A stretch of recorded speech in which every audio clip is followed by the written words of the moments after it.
இந்த கதையை ஃபுல்லா பாத்தீங்கன்னா கண்டிப்பா அந்த இட்லி கடைக்காரர் மாதிரி நீங்களும் இருக்கணும்னு ஆசைப்படுவீங்க. வெல்கம் டு சின்ன சேவிங்ஸ் பெரிய மாற்றம்ல. இன்னைக்கு ஸ்டோரி நம்பர் 9. 1998 மதுரையில வடக்கு மாசி வீதியை சார்ந்த பரமசிவம்ன்றவர் ஒரு இட்லி கடை நடத்தி வந்தாரு. தினமும் காலையில 7 மணில இருந்து நைட்டு 11 மணி வரைக்கும் கடுமையா உழைச்சாரு.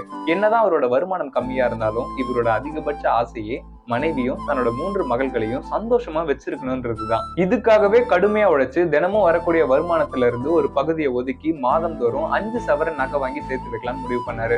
இதை பார்த்து இவரோட நண்பர்கள் மற்றும் உறவினர்கள் இவரை முட்டாள்னு சொன்னாங்க. பல வருடங்கள் கழிச்சு தன்னோட 3 மகள்களும் படிப்பு முடிச்ச பிறகு பரமசிவம் தான் சேர்த்து வச்சிருந்த தங்கத்தோட உதவியால எல்லாருக்கும் தான் நினைச்சபடியே சந்தோஷமா திருமணம் பண்ணி முடிக்கிறாரு.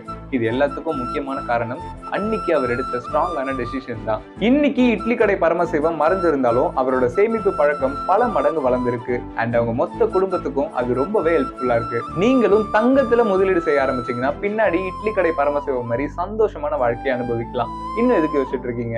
சீக்கிரமா உங்களோட முதலீடு திட்டத்தை ஸ்டார்ட் பண்ணுங்க. ஒழுக்கத்தோட தொடர்ந்து பண்ணுங்க. பின்னாடி சந்தோஷமான வாழ்க்கையை அனுபவிங்க.